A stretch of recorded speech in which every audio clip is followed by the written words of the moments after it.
Hello, everybody. Welcome back to another episode of Just Two Dads with my co-host and co-founder and partner, business partner, family member. I can just keep going on. With Shawn Francis, I am Brian Altunian. Today's conversation, as we get to the end of the year, and brings up a whole bunch of things for folks. We're going to be talking about faith, whatever that means for you. Faith and for caregivers of family members with special needs, how strong is it strengthened your faith, or has it weakened your faith in whatever you determine to be a guiding force for you? So it's gonna be an interesting conversation. We hope that you'll you make some contribution here and play along with us here. Another episode of Just Two Dads.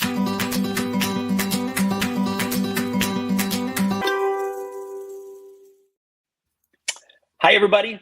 I am Brian Altunian. 6 years ago, my partner Shawn Francis and I decided to spend a little bit of the time and efforts that we had in our financial services business to go pitch specifically solutions for folks in the special needs community. Because Shawn and I both have children that have been diagnosed, something that puts them in that category.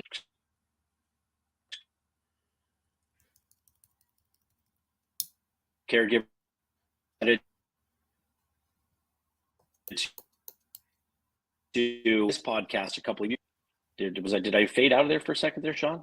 Did I go away there? Yeah, you were kind of freezing and fading there for a second. I froze and faded. So we use technology and we go live every week on Facebook Live, and so if you're catching us on Facebook Live, thank you for joining us. Please leave your comment. If you're catching us after the fact on our YouTube channel at Just Two Dads on YouTube, you can find all of our episodes there after the fact, all of our episodes over the last 2 years, with fascinating and amazing guests, some just Shawn and I, Just Two Dads. Maybe you're catching cast outlet, iHeartRadio, Google, Spotify, the myriad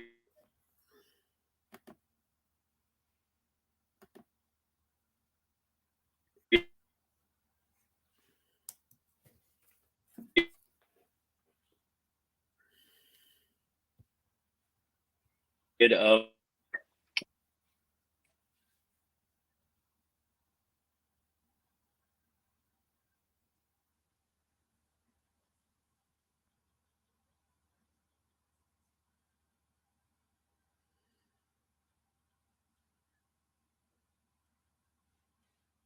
Well, Brian will hopefully be right back. Not sure exactly what it is that's taking place. I think it may be his internet connection today. There you go. I don't know what's happening. I don't know what's going on. So if I finish my sentence, because the great thing about Shawn Francis and I is that the one thing that we've been able to do for 6-7 years is finish each other's sentences, because we're so aligned in our minds. So if I fade out for some reason technologically, I don't know in the weather day, but hopefully, Shawn, you'll finish my sentence for me, as I know you're so capable of doing. So I apologize for that, everybody. I'll do my best. Yeah. So Shawn, I'm feeling particularly good today. I definitely think that this is a great topic. Just so you guys, our listeners know, when we do not have a guest, Shawn and I come up with the topics that are interesting to us, which we've done in our daily lives for the time that we've known each other. Interesting to us, conversations that we thought are topics that are interesting. Most of the time, Shawn comes up with a topic idea. I'm just going to cop to it, to be completely transparent. Shawn's like, "Hey, what do you think about this for a topic?" And I'm like, "Sounds good to me. Let's have that conversation." Because, I know it's clearly on Shawn's mind that we want to have a conversation about something, and I can dance, man. I can just kind of get right in there and rumble. So I love that we're going to talk about faith. And I'll just say this, and then Shawn, I'm going to throw it to you, because I'm having technological issues. I have no idea how this is going to last. So I'm just going to finish this by saying, as we're coming to the end of the year, and all of the celebratory holidays, based on your faith, your culture, your religion, your belief system, it brings up a bunch of stuff, right? First of all, a chance for families to get together, but also, looking at the end of the year and chance to kind of look back and, did we accomplish everything? Were we the best person that we could be? Did we do everything that we wanted be everything that we wanted to be, have everything we wanted to have. Has our belief system changed at all over the course of the last year? So the timing is perfect. We just, we generally don't like to date these things, but the reality is we all know we date these things based on what's happening in the world. So it's going to be a fascinating topic because I have some thoughts, but I know that Shawn definitely has some ideas around this. And so, Shawn, I'm going to throw it to you and say hello to you. That was not bad. Hey, about a 5-minute, 36-second intro on my part. So that's kind of short for me, I think. Normally. That's more than fine. It works though, because then it allows me to kind of get right to it. Because you at this point you usually ask how I'm feeling. I'm feeling good. I'm feeling blessed, grateful, but I'm also feeling I don't know if I'd say conflicted.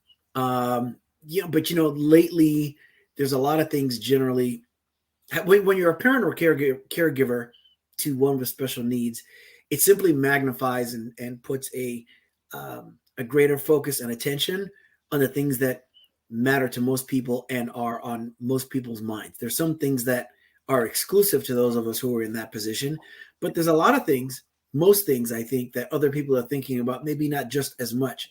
And the thought that is with me has a lot to do with, I guess, where I am in life in terms of age and what seems to be taking place in the world. Like, okay, so you and I are you're going to be 59 next month. I will be 59 in September. So it better be a good reason for you mentioning how old we are, but because I don't know if my thought about mortality is just based on age, or one, I don't know if it's based on age, or that there's so many people that I see passing away, and I don't know if there are more people passing away, because it used to be that you would hear of people passing away and they were almost more often than not older. But now, celebrity and non-celebrity alike, every time you turn around, there's somebody that's passed away. And I had a conversation with a friend 2 days ago, a friend from high school. Can't believe how fast that time has gone. His older brother had passed away, and we were talking about how surprising that was.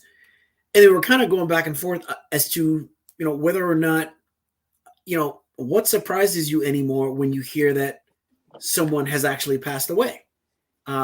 Should it be surprising? And that made me think about the whole idea of our capacity to live the best life that we possibly can is greatly affected by our willingness to accept that we're not here forever. And I lived a portion of my life acting as though, I've got some kind of hookup and I can go when I'm ready or something like that. And a big portion of that was because for the early part of my life, I think we've talked about this before, I really had a fear of death. And, I just go back and forth because I always arrive at the notion that there is something greater than me. But when you have a challenge that's placed before you, you can say, well, why me? We like to say, well, what serves you better is to ask, well, why not me? Well, that's easier said than done. And I think sometimes we need to talk about the doubts that we have as well, too, because, depending on what the diagnosis is, depending on how severe it might be, the level of challenge, whether you're single or have the benefit of a partner or a spouse, you can have so much to take on that you're just like, you're asking the question as opposed to making the statement, which is, well, why me, as opposed to even ever asking why not me. And just generally speaking, I go back and forth between, the notion of this life being it, which is a very, very depressing thing or thought, So that's kind of, where I'm at, and it's all over the place. I get it, and I'd say, I think that we notice death more for a couple of specific reasons. I think that coming out of the pandemic, where we were seeing, so many people that got sick and so many people that were dying from the complications of, of the COVID pandemic, Some people would say that if you're on the anti-vax side, not getting political here, but if you're on the anti-vax side of things, like, well, of course, people are dying early of a heart attack suddenly because the vaccinations are causing issues. So we're seeing a lot. It's become part of our awareness that people were dying because of the pandemic. And now it's just sort of I think that it's almost like the media has been given the okay to, like, just go ahead and start talking about people who are dying. I don't know if more people are dying today or if we're just hyper aware. For those of us who live in Southern California, once you have an earthquake, it feels like every time a truck drives by your house, you're having another earthquake. You're kind of jumpy, right? Because if you've been through an earthquake and aftershocks, it's almost like anytime that your home moves, you kind of jump again. And I think to some degree, the amount of deaths that we have seen is because we're kind of jumpy. Like, we saw so many people pass away over the last couple of years that now it's just become a regular thing. We're just sort of seeing it all over the place. We have this hyper awareness to death. It is interesting that people are dying, like, suddenly of a heart attack at 37 years old. There's some country music singer got married yesterday at 37 years old and then died of a heart attack hours after his wedding. Like, how does that happen? I didn't even hear that. And then for me, somebody like Irene Cara, right? When somebody is part of, like, someone, your childhood or seminal portions of your life or something like that, because of the art that they've created, and then they happen to be in or just slightly outside of your age group, that's when you're like, you really think about these things. Then it goes back to the thought as a caregiver when you're like, okay, well, what about when I am not here? Who is going to love and care for my child? And then just those are two different things, though, by the way. Those are two different things. Though, right? Oh, yeah. It leads to that, though, is what I'm saying, yeah. And that's where this whole conversation go in 50 different directions, because then it goes back to my original thought, which is like, well, what happens when you go? All of those things. And I guess the idea, for me personally, I know it comes back to me needing to believe in something greater than myself. And it's funny how the fight even exists, because I've had prayers answered, sometimes in a specific way, yet, the fight still comes, back and forth, and you have to not judge people for being wherever they're at, because a lot of that is based on, their experience. Like I said, it's one thing to go through things with a better half. Let me ask you so you were raised in the Jewish tradition. I don't know. I heard someone on the radio the other day when they were talking about religion and stuff. He happened to say, he says, well, I'm Jew-ish. And I thought it was hilarious, because what he simply means is that, he celebrates Hanukkah, it hasn't been a temple in who knows how long. And that's much like other people who have, for most of us, the religion that we have, or our faith, is something that is given to us, not something that we practice or that we went to on our own, so being raised in in a Jewish environment and everything, what role did that play in strengthening you, comforting you, or what role, period, when your daughter Jordan was diagnosed with microcephaly? Well, Shawn, you become the master of the multi-question. Sorry, because those are 2 or 3 different things. So growing up, first of all, my biological mother and my biological father were both Jewish, and so born into the Jewish faith. And then my mother and father divorced when I was 2. My mother remarried to an Armenian who was Catholic, and so the thing is, there's a difference between being raised in the culture and being a practicing. So my stepfather was not a practicing Catholic. He had not been to church. He had, in his words, he had taken a trip to Europe. He had gone to the Vatican, and what he saw versus what he learned as even an altar boy growing up in the Catholic Church, he thought that there was a disconnect between what was on high and what was out, in the general public. And so for him, he just grew up Catholic. And again, active as a young boy, but as an adult, chose not to practice Catholicism. My mother and us as children, like we went to high holiday services. Those are the services that occur at the beginning of the year, Yom Kippur and Rosh Hashanah.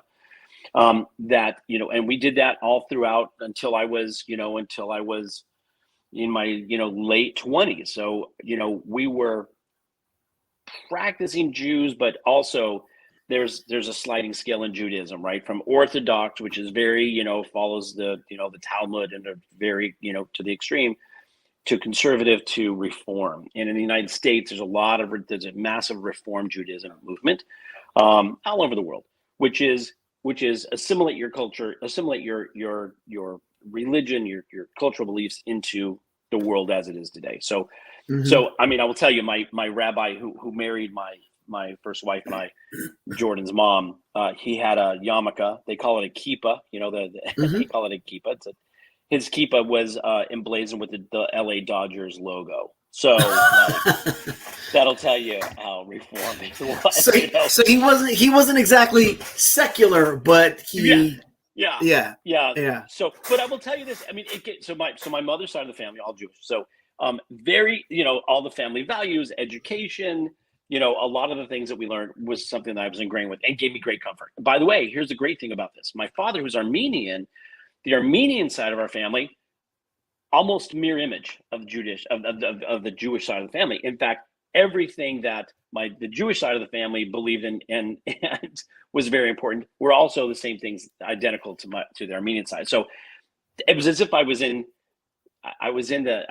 raised in this concept of a family that was dedicated to tightness of family, the closeness of family, being there for one another, again promoting education and business and in giving, very much contribution and giving. So that gave me great comfort.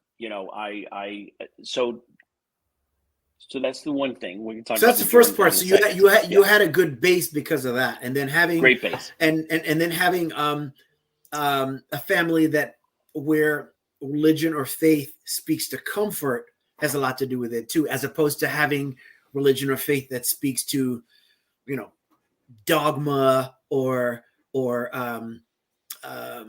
limitation or whatever have you. So that's got a lot to do with it too. Yeah. And by the way, on the Orthodox side of Judaism, you have a lot of that dogma.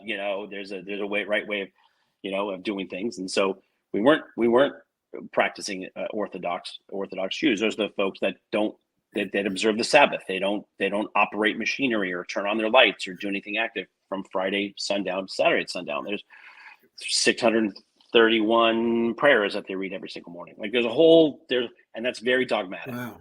I did not grow up in that. I'm aware of it. I know of it, but it's not my thing. That's interesting. 631 prayers in the morning versus, like, say, Islam, there's 5 prayers a day. That's interesting. Anybody is just tuning in. Again, we're talking about your faith being strengthened or weakened by your experience as a special needs parent or caregiver. So we're talking about the base, so to speak. Anyway, go ahead, Brian. Sorry. And to give you an idea of how reformed I am, it could actually be a 613 instead of 631. Like, I don't know all of them. But anyways, but it goes back to the Bible, right? So those that believe in Christianity, and the Bible, those that use the Old Testament as the basis, even if there is a New Testament component to it, they go back to the origins of the Old Testament. That's what the Jews believe in. And so there is a lot of dogma. There's a lot of, stuff that was appropriate back in the day that doesn't seem to apply today. I didn't follow that. So that wasn't my area. That wasn't the thing that I got value at. My Jordan's mom, my first wife, was raised in a conservative Jewish home in Canada. And so she, was kind of in between the Reform, which is like Americans who wear jeans to temple, and the conservative, where the women sit separate from the men. It's, and so conservative was somewhat in between. But here's the interesting thing. So when Jordan was diagnosed, we had a second child very close around the date of diagnosis. we struggled with a lot of things. We struggled with family health. We struggled with, our internal struggles of, a So young couple. Gabby was born close to the date of Jordan's diagnosis then? After Jordan's diagnosis, but believe it or not, after Jordan's diagnosis. Wow. Okay. Yeah. So Jordan was born in 1995. Gabby was born in 1999. And then so for me, so here's a crazy thing, right? I don't think I've ever even talked about, and I'm sorry, Shawn, I'm like totally dominating the conversation today. No, I asked you a question though, so that's fine. Yeah. So for me, the challenges of that come in a marriage, and that come with a child diagnosed with a disability, if you will. By the way, it was one of many pressures that we were under, and then 9/11 occurred. All of it together sort of made me question a lot about spirituality, a lot about religion, a lot about the dogma that we talk about. Even though the Reformed dogma is not as extreme as the Orthodox, religion is It's handed down by men as an interpretation of the Word of God, right? So I started to think all of that. 9/11 was a hugely shocking event in my life at that time, and immediately, like, it preceded we were separated by the time that happened. It sort of helped to put a exclamation point on our divorce. So we got divorced, finalized in 2002. After 9/11 was a critical time for me. I didn't even think of that. We talk about instances that's around an individual, but world events can affect that too in dealing with the diagnosis as well. For sure.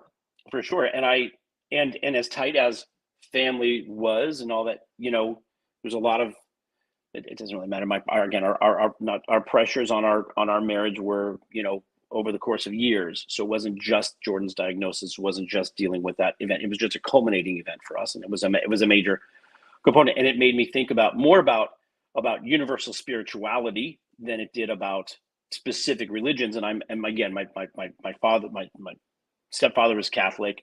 I grew up in Glendale, California, which was very strong Christian, environment.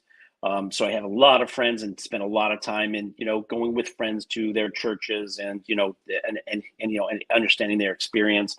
I have family members, not just cousins who are of the Mormon faith. So there's a lot of, kind of studying into the Mormon faith and how that all came about. And so I've looked at a lot of religions and the commonalities and the differences. And there's, as we talk about, Shawn, all the time, there's so many more commonalities across all of these than there are differences. We like to focus on the differences, but there's so much more in common.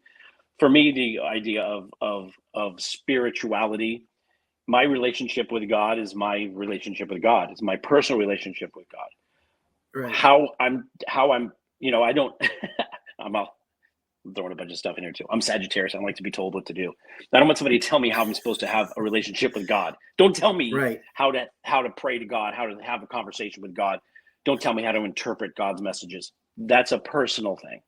And the fact, the more that I hear, this is how it should be, this is what that means, this is what you should be thinking, the less I'm inclined to follow that path. Did you find yourself in prayer often upon learning of Jordan's diagnosis, or even before? Because you're leading towards something's not right. Let's figure this out. Did you, as a result, then go to prayer where you're praying for the best outcome and things of that sort, or were you not there? It's such a good question. I love it when you interview me. Because I'm hoping that you're going to be able to tell us the same thing. So I mean, I think, listen, anybody who goes through a tragic event, and as a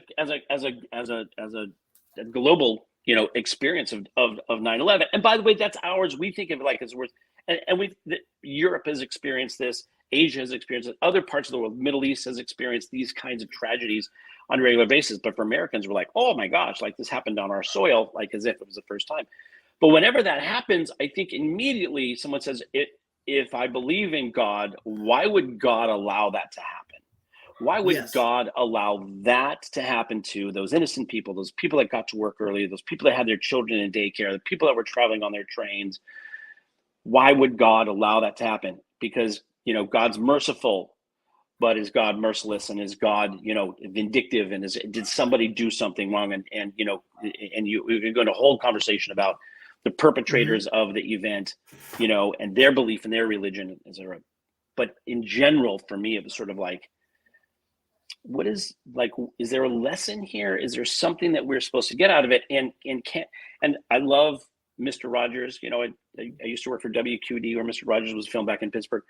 Mr. Rogers used to always say, whenever there's a tragedy, look for the good people, look for the people doing good. And I kept looking at where's the positive in all of this.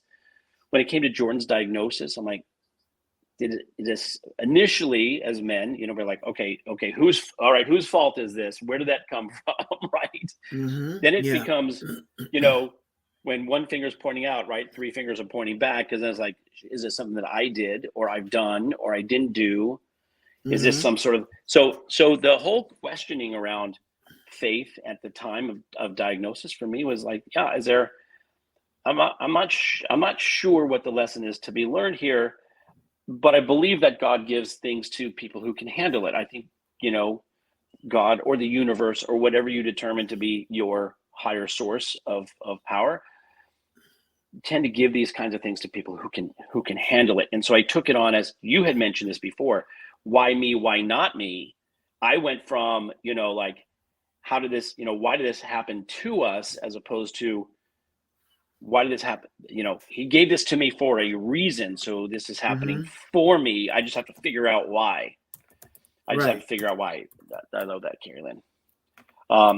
Just put that up there for a second, right? You've got to find good, right? And so that point in time for me was exactly the idea of finding good, finding reason, finding purpose, whether it was God driven or universal, or whatever. But start and you, Shawn, you know me now long enough to know that is how I live my life, always trying to find the good in people, sometimes to a detriment, sometimes taken advantage of, but always find the good in a situation.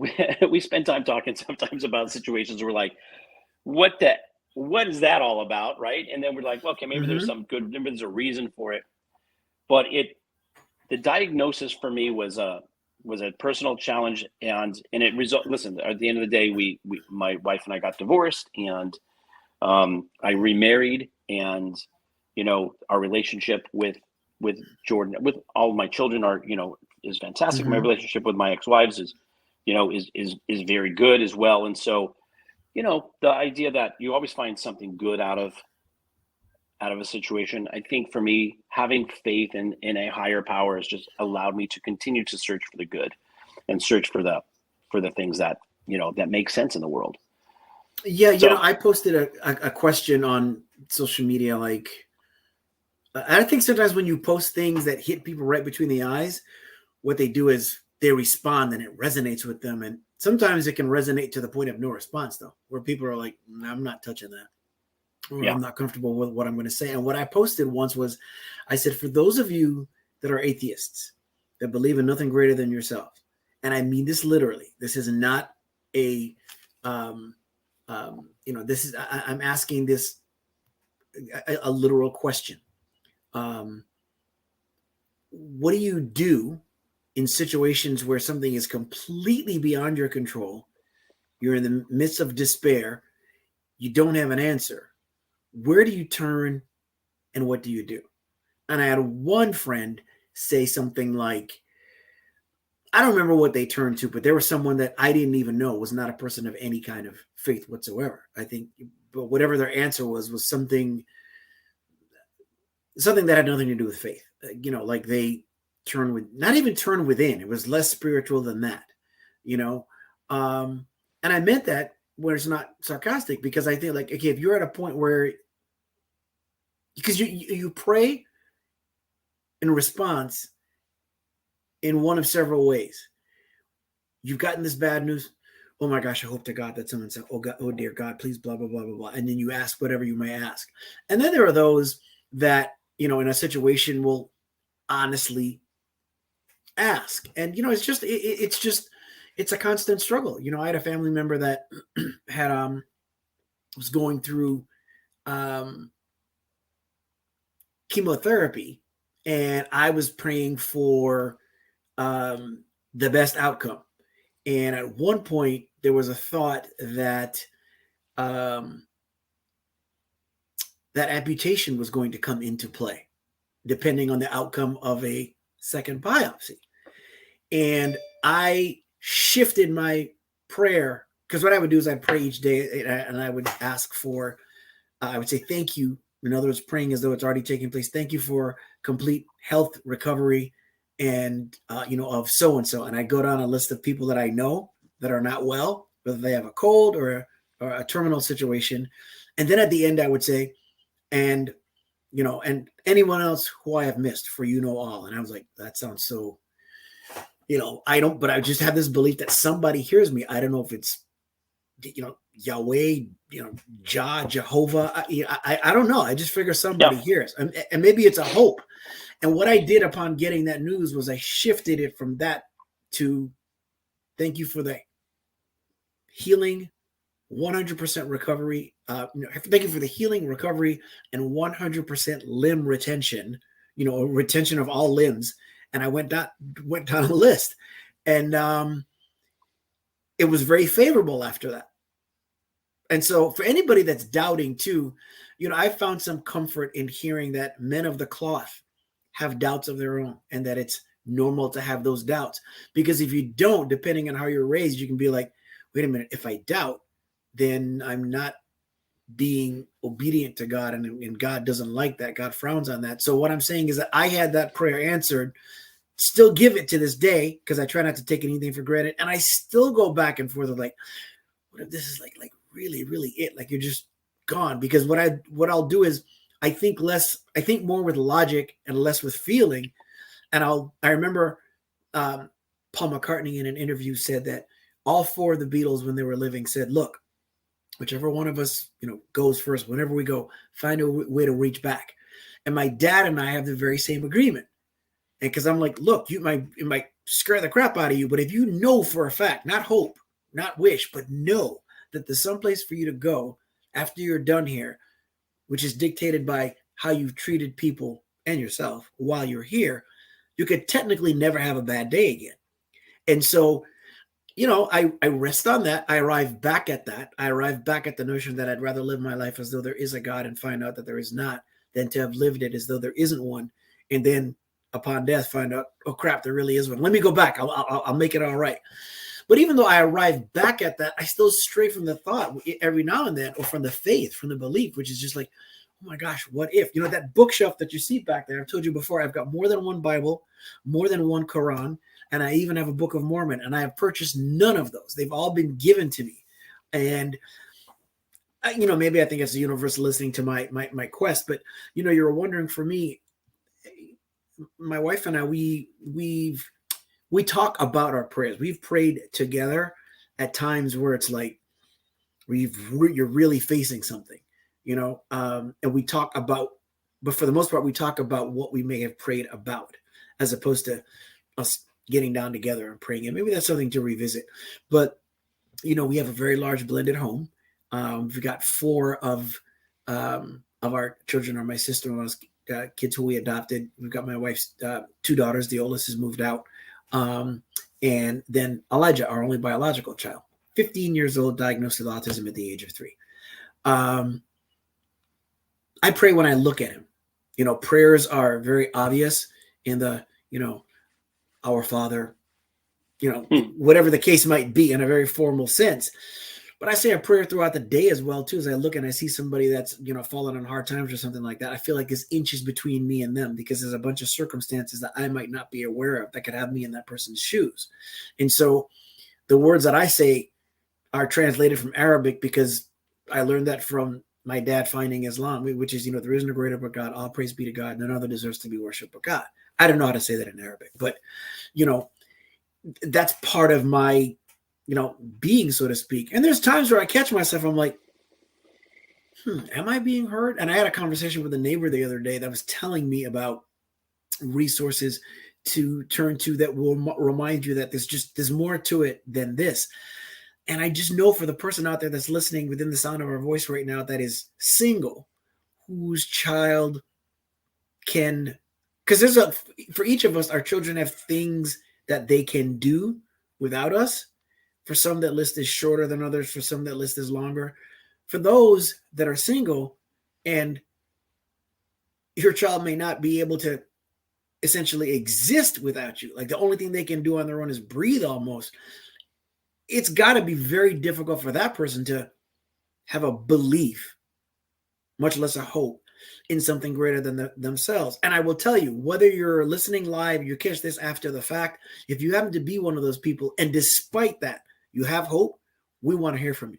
Because what we want to do is, we created this show to uplift people that were, that are helping the special needs community. We're going to be branching out, especially with some of the guests that we have coming up, that go a little beyond the special needs community, but most definitely what they're doing bleeds into that. But the idea is to uplift as many people as possible. And if you're somebody out there that has faced and continues to face tumult in ways that we may not be able to relate to, but despite that, you have faith, then your word and your experience has value in terms of being able to shine light and give hope to people that can't find it.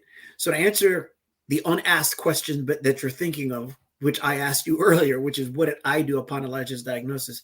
Before I got to the point of faith, I had questions more than anything, because I think most couples would probably agree. There's a conversation and the reaction you have within yourself when the diagnosis takes place. And then depending on the strength of your union, there's then the conversation you have with each other. If the strength of the union is great, your conversations are probably going to be like, oh, what are we going to do? Maybe your mom can help out. Maybe we can do this. What if we do this? What if we do that? There's solution-oriented questions. If the strength of the union is little, then the questions that probably come about probably involve a lot of finger pointing, whether one's pointing at themselves or at each other. Well, doesn't your side of the family have so? Do you have this? Do you have that?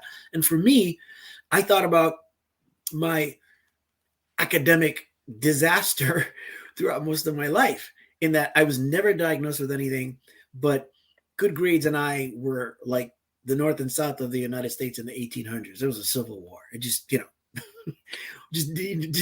I would baffle people, but nobody diagnosed me with anything. I remember they sent me to a school in Pride's Crossing, Massachusetts, tiny old town. I went there for the summer of 1978 for a summer program. And most of the people there, I'd never heard the word dyslexic so much as I was there. And a lot of the people that were at that school, it was almost like college life. It took place on this estate, and there were classrooms there and everything.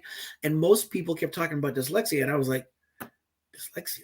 And when I found out what it was like, my words aren't, I don't see letters backwards. That's not my thing. That's not my situation. But it was a process of elimination and exploration. But because I went through that and all these tutors and everything, when Elijah was diagnosed, I started to wonder, like, is there a portion of this that is hereditary? And it wasn't about blame and or pity. I was just trying to factually find out, is there a chance that I passed something on? I have no idea. And so after you went from that, I think what I end up praying for more than anything is, I hate to say it, it's situational in response to things that we face. Other than that, I pray all the time for his independence. I try to pray for what I haven't seen yet.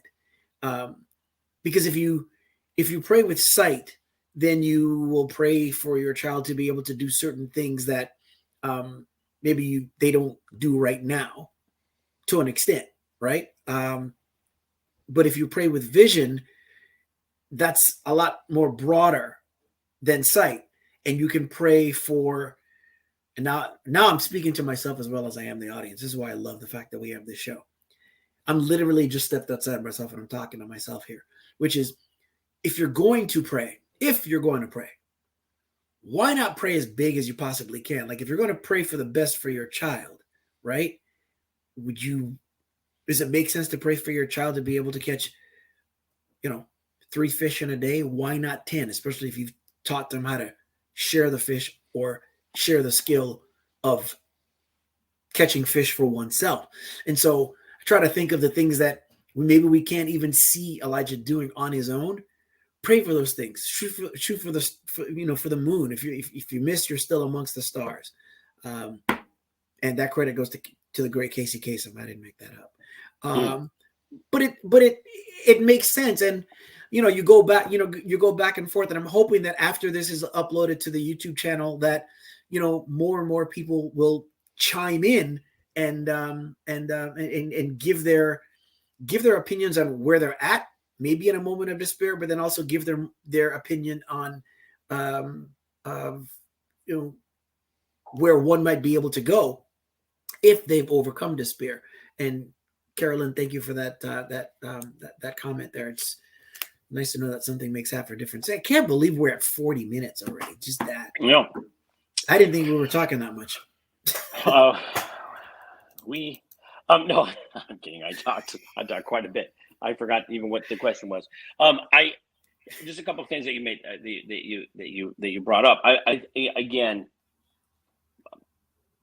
I never try to tell anybody what they should or shouldn't pray on, or if they should pray, or how they should pray. What they do, what they do. Because again, I think your relationship with the higher power is a completely individual relationship, and what works for one may not work for somebody else, and it's one of those kinds of things, right? So, you know what, I'm sorry, but and because I mentioned all the different faiths, like growing up in the Virgin Islands, I was baptized in an Episcopal church, in the Anglican religion. I went to a school, All Saints Cathedral School. My grandmother's funeral was in that church. So was my grandfather's. And in that environment, you're taught to pray. You put your hands together and you're on your knees and you pray. In Islam, you submit, you're on your knees as well. But when you pray with your hands out. And to me, it connected with me, the idea of praying with your hands out, because you're receiving, or you can be giving as well. Either way, you're either giving or receiving with hands out like this, as opposed to, this. So I think sometimes what makes sense is to actually respond to what resonates with you, and exactly more so than almost anything else. Because if you sit in silence, you find out that you know a lot more than you think. That's when answers to questions tend to come visit you. For sure, for people who are big into meditation, that's exactly how they quiet their mind and let thoughts flow, and then they often find answers to questions they didn't even really realize they had, and things present themselves. So again, that's why I always believe that do whatever resonates with you, do whatever works for you.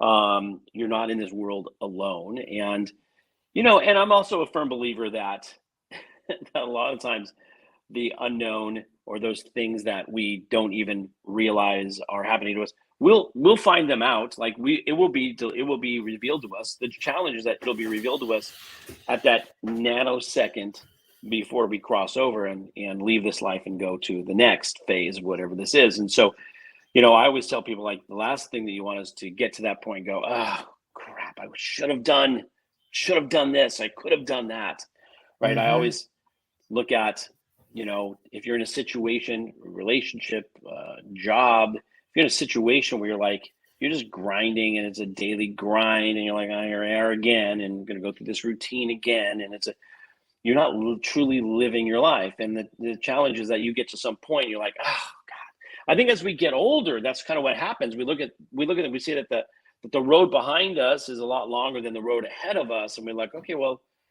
again, be do have. Was I who I was meant to be? Am I doing the things I should be doing? Do I have the things that I wanted to have in my life? And whether that's experiences or things, whatever. So again, totally personal. But I think that we get to that point where, like, maybe the last phase of my life here on earth, I should do something different. We always talk about our parents who, hardcore parents who seem to soften as they get older. And while there's a biological component to it, because our hormones change, there's also a spiritual component to it, where you're like, oh, geez, to the point that you made at the very beginning, my peers, people my age, are passing away. Once our parents pass away, we're kind of next in line. It's kind of like, we kind of move up the ladder, and then, like, boop, there they're gone, and then you move up next, and boop. So, yeah, as morbid as that seems, but the thing is, as we get closer to that, we tend to look back and go, gosh, could I have done something better? Is this a chance for me to do something meaningful now? And I always think, whether you're 24 or 84, there's always a chance to start anew. renewed, anew, and do what you feel like you have to do. A lot of that comes from, again, your own sense of sort of spirituality, whether that comes from handed down as through a religion or through some other source. I'm a huge fan of Abraham Hicks. Like, I love the idea that there's ascended masters in the world that that tend to have a look over us and give messages of promise, hope, faith. I told you about the dream that I had that I passed away, where my message was, stop messing around with all the others. Don't worry about all that other stuff. Focus on your true purpose in life. You're there for a reason. And that's right? The thing, because we can have conversation about a topic whose nuances one can agree or disagree with, and we will serve some people and others will lose or miss. But if we then focus on that which covers all, regardless of your faith or lack thereof, then we serve everybody. And the one thing that we can all agree upon is that, as I always say in conversation, we're never going to be as young as we were when I began this sentence, much less the word, right? Time is the original gangster, doesn't care about anybody else and has a job to do and will keep on moving. And much like money, it can be a wonderful servant or a horrible master. And one of the greatest examples of how quickly it goes by is just for anybody that's over the age of, that's at least 20, say early to mid 20s. Think back to how foreign, how long ago the year 2000 seems. Yeah. Because for those of us that are of a certain age approaching the year 2000, some of the questions we had, I was like, oh, this is kind of cool. This is the millennium is, changing and we should have like the flying cars and stuff like that, like the Jetsons, like they said we would have in the video phones and all. Well, some of that has come to pass. The video phones have actually become, a step beyond because they're in our pocket. But that was 22 years ago. Yeah. Damn near 23 in a couple of weeks, in about a month. And that's crazy. And so if you're old enough, you think about 20 years prior to that, or 10 years prior to that, the further back you go, the longer it took for that time to pass, or at least so it seems. And so the bottom line is, once we can agree that time waits for no one, then not only should we remain as childlike as we possibly can and less childish, and that not only means, that means several things. I always talk about that in terms of how we treat each other, ask more questions and make less statements. But the other childlike quality that is so mesmerizing that we should try to hold on to is tied to a word that you mentioned a couple minutes ago, being new. One of the things about being a kid that gives you this great outlook is, one, my personal belief, and I've heard other people say it as well, is you're closer to God when you're, when you've just arrived, and also closer to God when you're, departing. That's why old people and children have so much wisdom to offer, some from questions, some from statements. But the other thing about being a child and childlike quality that is so immeasurable in value is that you're easily impressed, right? You're easily excited. You're easily, you might laugh easily because you're always looking at something new. When you get to a certain age, that if someone says, you want to do so-and-so, I don't know, I haven't done that before. When you get to a certain age, you don't do that. So in addition to continuing, as we close, continue to search. Don't ever stop searching. If you're an atheist, go ahead and search, because it's not going to hurt you. Continue to search for whatever faith or anything you believe in greater than yourself. And my thought is that you have to have some kind of belief in something greater than yourself. It doesn't have to necessarily be religion, because religion is created by man, but spirituality just simply is, right? Those are two different things. So continue to search, and then seek out the new, continue to find something. Because when you think about what do you have to look forward to, the more you have to look forward to, the more you embrace your day, and the more you're able to face your day as opposed to braving it. When you brave a day, it's almost like you tolerate the gift of life. But when you embrace it, you're literally looking forward to a new day. So if you want to make some work for yourself, make some work trying to find something new, and find a way to get excited about tiny little simple things, because simple Well, things are the most valuable ones. I think braving the day doesn't necessarily. I mean, if you're faced with a day that's going to be, I'll have a lot of challenges. You got to have some bravery. You got have to bravery. brave that. You got to brave that Yeah. that situation. So I don't really, Yeah. again, don't condemn that. If that's somebody's choice. I'm going to say I'm braving Right. the day. Is if you're just getting through the day, if you're just doing the grind, And that's when I say brave it, I'm talking about the grind. And then the bottom line is, you don't want that to be your everyday existence. As every day is one that is to be braved, you need to evaluate, hopefully there's some evaluation or reevaluation that will take place with regard to the quality of the days, minutes, and hours. Yeah. Again, I have a